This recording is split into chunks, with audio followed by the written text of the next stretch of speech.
salaamaaleykum mbokk internaute Diaspora 221 TV nuyuwaat naa leen ñu ñëw ci sunu troisième numéro tout sur ce job tey nag ki ñu fekk ci fii ci Queen di benn chef cuisinier ñu war a seq ak moom waxtaan comme d'habitude laaj ko liggéeyam laaj ko cursusam parcours am pour yow mi nga xamante ne yaa bëgg a def liggéeyam nga mën a xam fan ngay jaar topp leen ma ñu seq ak moom waxtaan.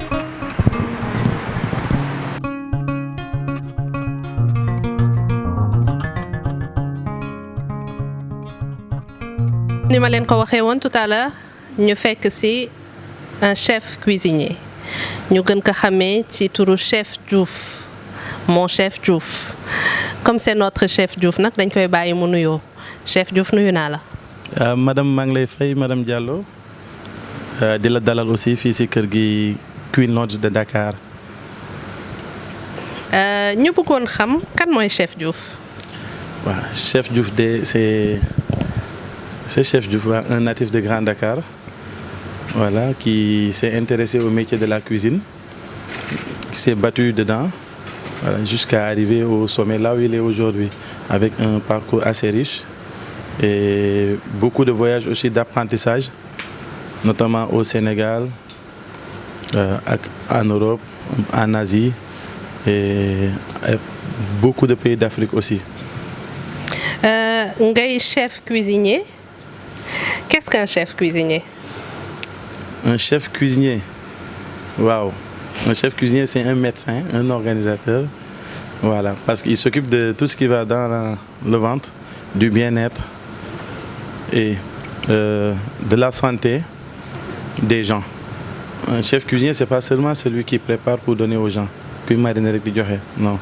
Un chef cuisinier day xool li nga xam ne su ko defee su ko joxee le client wala n'importe quelle personne du ko lor du ko gaañ du si am ay jafe-jafe si par rapport ak problème digestion ak yooyu yëpp kooku chef cuisinier da koy xool. Chef cuisinier bi aussi su nekkee par exemple dans son milieu de travail au restaurant le chef cuisinier war na di xalaat li client bi di lekk rapport qualité-prix ndax c'est correct war na aussi def une bonne organisation et suivi sur l'hygiène et la sécurité alimentaire.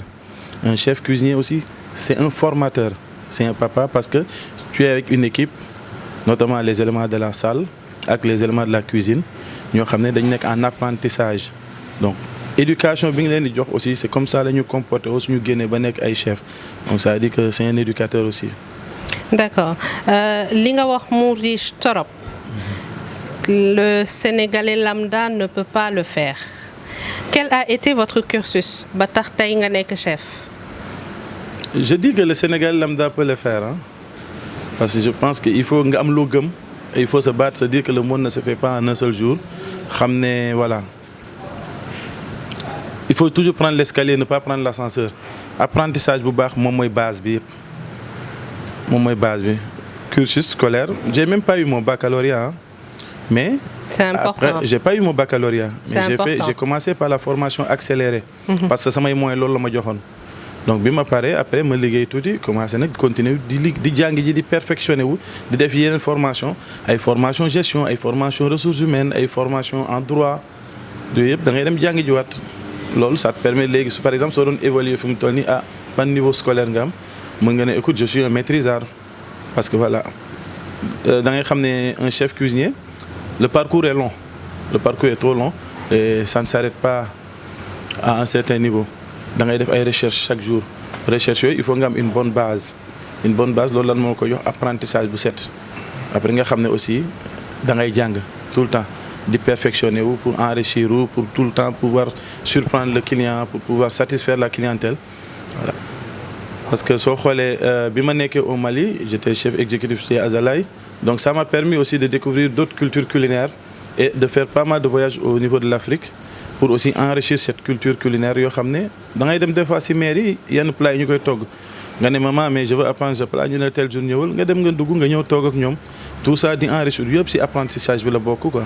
Léegi aujourd'hui di nga mën a am beneen saveur, découverte de saveur, découverte d'épices, pour vous dire que la cuisine est tellement large que jàng bi yamul fii quoi. ba léegi ñu ngi continuer di jàng même ñu ngi joxe xam-xam mais ñu ngi jàng aussi. wàllum formation.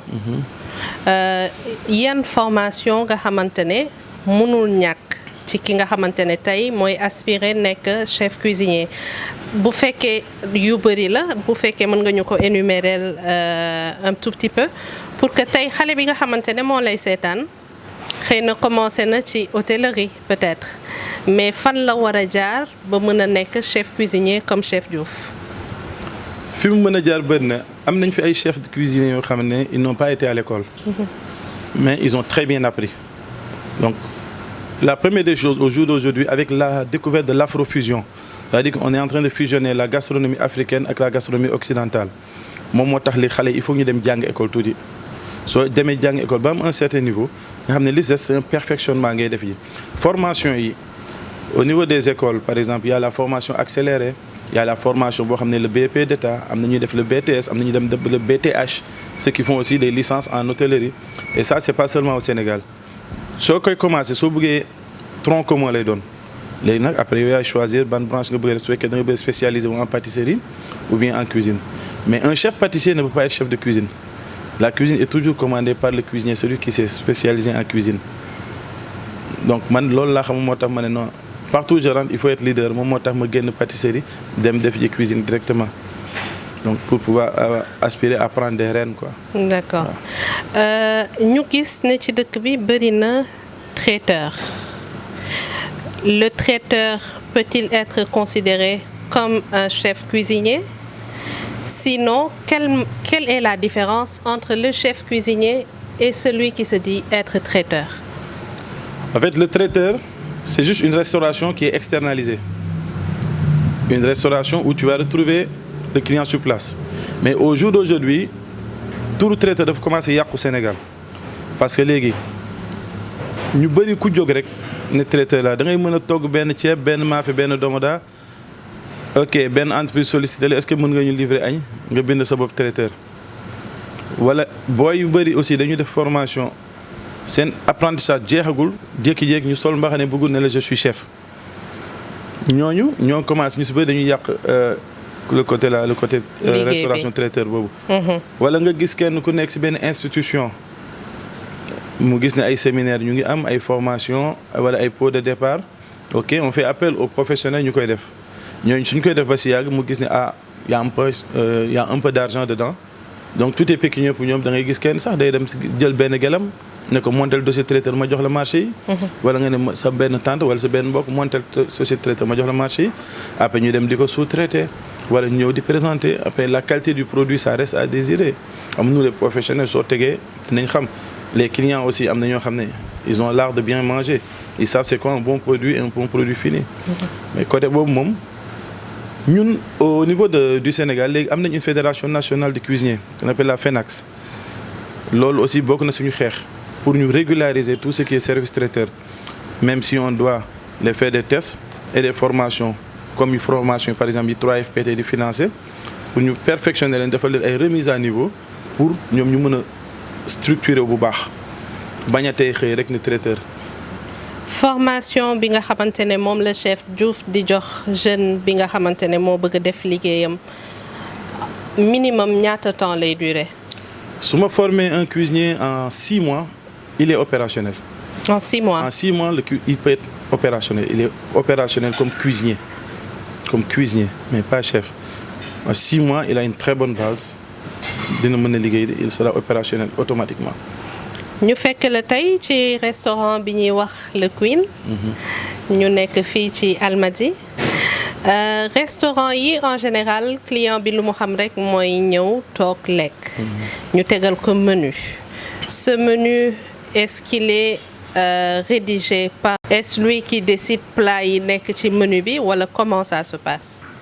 C'est le chef qui décide de sa carte mais il faut aussi s'inspirer des produits du moment et des produits saison.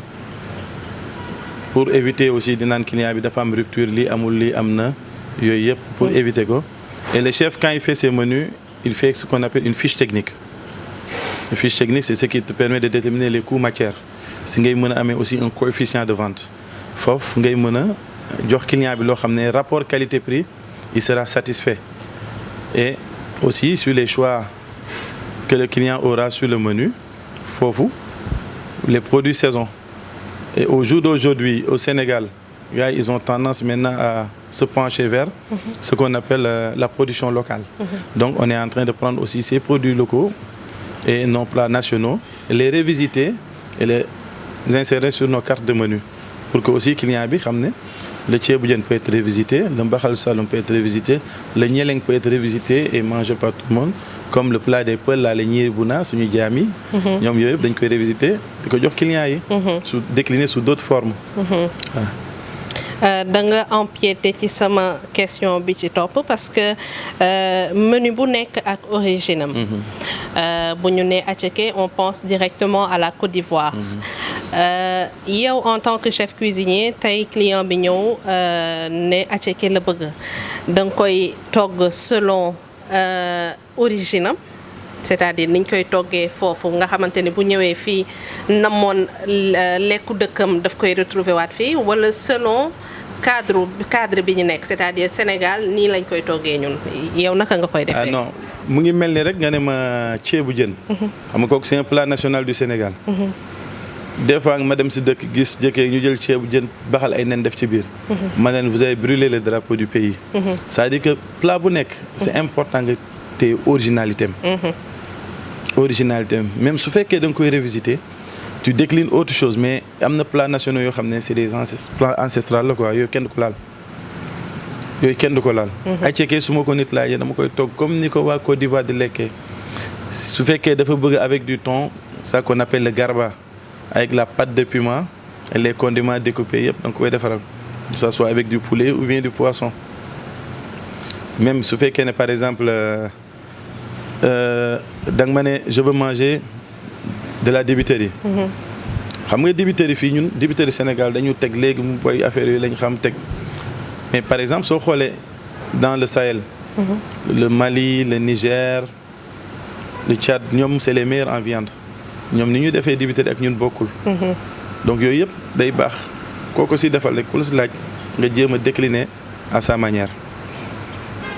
D'accord muy liggéey bu bari risque chef cuisinier ndax vous avez des cas de brûlure fumée bi dafay leer ne au fur et à mesure mën na indi détérioration des poumons est-ce que vous avez une assurance ou est-ce que vous êtes au moins prise en charge par l'employeur généralement? Aujourd'hui, je suis chef d'entreprise. Je suis employeur. Mais dans une cuisine professionnelle, en fait, on a ce qu'on appelle les hôtes. Une hôte extracteur qui enlève tout ce qui est fumé. Il n'y a pas de risque. Les brûlures, juste se concentrer sur ce que l'on fait et être prudent. On a des torchons, on a des gants. Mais un cuisinier, brûlure, ça fait le métier de diar pour Dougou, quoi. Donc ça te permet de te reconcentrer la prochaine fois avant de faire erreur de lac tout le temps.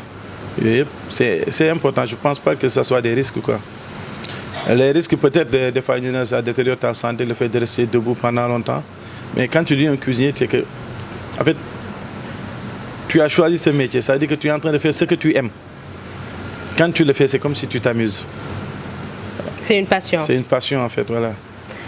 Le salaire de base d'un chef cuisinier? Le minimum, un chef cuisinier, il peut toucher au minimum 1 million. 1 million de CFA. Minimum. Minimum. Il peut toucher minimum 1 million CFA. Par mois? Par mois. D'accord. Par mois. Kon chef Diouf am na xaalis? Chef Diouf amul dara. Chef Diouf entrepreneur la léegi quoi. Yàlla baax na xaalis bi dina ñëw. Inch'Allah. Si on parle trucs et astuces ku jigéen ki dugg ci biir waañam. togg ceeb bi tooy. naka la ko mën a rattraper wee? dindil couvert bi nga bàyyi mu évaporer nga wàññi def feu doux ceeb bi dina sécher. parce que soo ko tëjee. vapeur d'eau bi war a yéeg condensé wu day delluwaat ci biir cin bi. léegi nag pour éviter dindil couvert bi nga bàyyi vapeur bi mu génn mu échappé. kon bu ñuy wax def ci lii wala def ci lële c'est pas nécessaire. non doo def dara doo def dara. d'accord may togg sama xorom ëpp. sa xorom ëpp waaw ça dépend su fekkee c'est une sauce nga alléger ko. ak lan. su fekkee c'est une sauce mun nga rallonger l'eau wala nga dagg benn patate douce dugal ci biir wala benn carotte xam nga les carottes sont sucrées su fekkee c'est des sauces rouges mun nga jël une pincée de sucre def ci biir te pincée de sucre boobu nga def si sauce rouge bi sax day baax parce que day tax soo ko lekkee xam nga en général soo xoolee ñu bëri dañu lekk ceeb jën bu xonq rek mel ni ku màndi nalaw rek ngay gis après loolu tomate bi moo koy def donc pincée de sucre boobu ngay def su fekkee ne sa sauce par exemple dafa salé en plus nga bëgg ko alléger waale c'est juste un petit secret qu'il faut mettre 1 ou 2 pincées de sucre. café bi ñuy def ci sunu togg yi sous prétexte que dañu bëgg mu doore est-ce conseillé. c'est pas conseillé c'est pas conseillé du tout c'est pas conseillé. d'accord. kooku je le conseille à personne quoi. tey xale bi lay seetaan. bëgg a def ni yow xëy na gaa mataleegul formation am. ban conseil nga koy jox. na jàng eggali métier am su jàngee ba eggali métier am su ñëwee dinaa ko may chance. di nga ko may chance. dinaa ko may chance on est là pour ça comme j'ai dit on est des éducateurs on est des formateurs chance bi mooy dinañ ko gën a jàngal dinañ ko perfectionner parce que su paree su ne dafa bëgg stage dina ko chef Diouf dina ko ibil buntu yi mu def son stage de perfectionnement voilà se plonger dans le milieu professionnel. même su fekkee awma place mën naa ko recommander si yeneen collègues chefs yoo xam ne dans des restaurants des hôtels il pourra aller s'épanouir là-bas. ce dernier mot lan lay doon. Ben merci beaucoup d'être passé et voilà le Queen vous souhaite la bienvenue et vous dit merci beaucoup et le Queen encore est en train de préparer des concepts yoo xam ne on aimerait bien vous avoir parmi nous. Des concepts de happy hour les après-midi à partir de 18h jusqu'à 20h et vous allez venir découvrir notre nouvelle carte dans le week-end inchallah. Inchallah on viendra. mbokk yi ñi di ñu seetaan lii moo doon sunu émission tey ak chef Diouf mu dalal ñu fii ci Queen ñu ko ci remercier ci accueil bi ak disponibilité bi mu sàqa mi nag sama lanc ndax xam ngeen ni émission bi saa yu jeexee dafay am action sociale. invité bi di def waaye yow jeune bi nga xamante ne yaa koy seetaan bëgg a def na moom yaa moom action sociale u tey bi jàngal eggalil sa formation man maa la ko promettre nga ñëw chef Diouf encadré la dugal la ci yoon bi nga xamante ne fa nga war a jaar may remercier ku ci mel na Idiver Baye Boré Cheikh Faye borom ñaari cheikh yi saa su nekk ci sañse bi yaa ma ciy génne numéro de téléphone am ak adresse bi di ngeen ko jot ci suuf waaye duma fàtte benn yoon Nogay bi nekk salon Yakura fële ca Ouest Foire moom moo ñëw ci coiffure bi duma fàtte maman mi nga xamante ne lépp luy we bu rafet style bu rafet demal seeti ko foofu ca zone A seeni numéro ak seeni adresse di ngeen ko gis ci suuf man nag ma leen di jox dig daje beneen